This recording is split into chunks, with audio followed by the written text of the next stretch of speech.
So after defining regular functions, in this section, we collect some basic features of these functions. And the first is a lemma which says that the zero loci of these functions are closed. So if U is an open subset of the affine variety X, and phi is a regular function on U, then the vanishing locus of phi, which again we just defined as the X in U, where phi is 0, this is a closed subset of U. And that is the kind of analog to the property that polynomial functions, when you set them to 0, then you get some closed subset of the affine variety. And in the proof, we can use a fact from topology, which says that if you have a subset V inside U of some topological space, and you want to check whether a V is closed, you can do this by intersecting with the elements of an open cover of this bigger set U. And in our applications, what we just do is we look at all of U. There we have this vanishing locus of phi.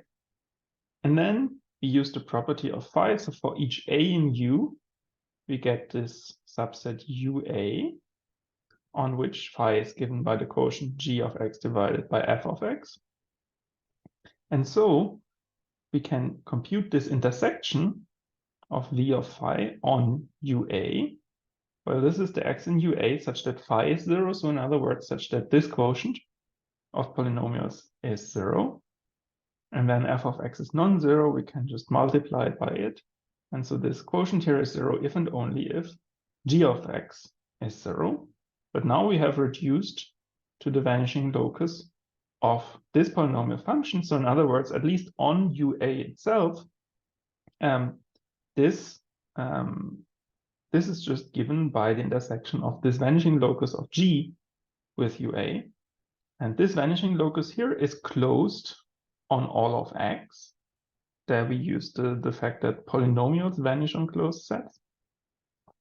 And if you intersect something closed with this UA, you get something which is closed in this smaller set. And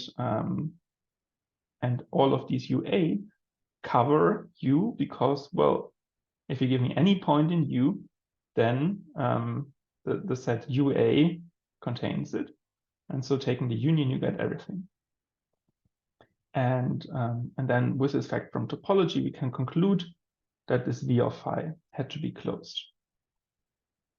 Okay, and so that's already nice, and we can use this in a second. The second observation that I wanted to add here is just something to convince yourself of, and this has to do with the fact, this is kind of a prerequisite for this fact that we can check whether something is a regular function on some open cover. And in particular, what we can see here is that if V is a subset of X, an affine variety, and then you have an even smaller open subset, U inside V, then the claim is that there's a well-defined restriction map going from regular functions on the bigger set to regular functions on the smaller set. And basically just take the function on the bigger set and just restrict it to the smaller one. And the claim is, if this function was locally given by the quotient of polynomials, then its restriction is still given by this quotient. You just kind of take the open subsets UA and just intersect them with the smaller set U. And then we can think about what does this restriction map do? Well, in general, this map will not be surjective. So for example, if you take the functions on all of A1 and restrict to functions on A1 minus the origin, then, well, the function phi of X is equal to 1 over X. This is a regular function here, but it doesn't come as the restriction of a regular function on here. So, so this thing will not be in the image. So it will not be a surjective function, but the other property we could hope for is it could be an injective function. And the next result shows that indeed this is the case if we add the right assumptions. And so this is a proposition, and for a reason I'll explain in a second, this is called the identity theorem for regular functions. And the one right assumption which we should add is that the ambient variety X is irreducible. And so we assume this, and then we have some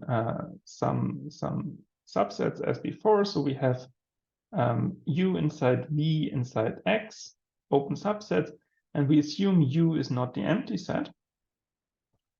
Then the claim is if you are given two regular functions on V, which have the same restriction on U, then they must be equal. And that shows that this restriction map from O of V to O of U is indeed an injective map. And for the proof, well, you can, if they have the equal restriction, you want to show they're equal, so you can look at their difference. And because OX of V is a K algebra, this is a well-defined thing. It's still a regular function. And then let's look, we want to show this difference is 0. So we look at its vanishing locus. We hope it's everything. At least what the lemma above tells us is that the vanishing locus of this regular function inside V is closed. And what this property here tells us, since they have the same restriction on U, it means that on U, this difference here is 0. So in other words, U is contained in this closed set, in this closed vanishing locus. And then we use, so now comes the hour of this condition here that X is irreducible, because we have seen that, that an open non-empty subset of an irreducible space is still, well, is in this case dense. So in other words, if you take the closure of U inside V, then you get all of V. So here there's a small kind of sleight of hand, because we assumed X is irreducible, but then you can check that any non-empty open subset of X is also irreducible. And then this is an open subset of this irreducible thing, so U is dense in V. But we have seen that, so somehow, so this was the argument why U bar is equal to V.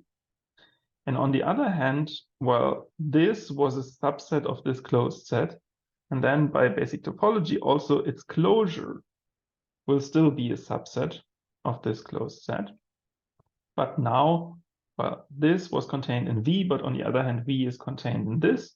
So in other words, this is an equality.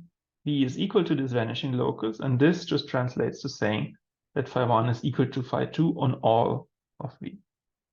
So here we were basically just juggling around with some topology using this lemma, which told us that this vanishing locus here is closed.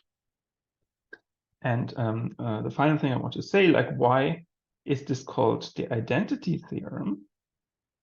This comes from the fact that it's an analog of a result in complex analysis. So there in complex analysis, you look at open subsets of the complex numbers. So this V, let's say, is a connected and open subset of C. And then you have some non-empty open subset U inside V. And then the identity theorem in complex analysis tells you, in this situation, if you have a function phi on V, which is holomorphic, and which vanishes on this open subset U, which is non-empty, then phi actually vanishes on the entire connected open subset V. That's something you can check. Basically, the slogan is that a holomorphic function on a connected open set is determined by its values on any, even very small, open ball or open subset of this set. And this here is the kind of analog that also regular functions are determined by their values on such a non-empty open set.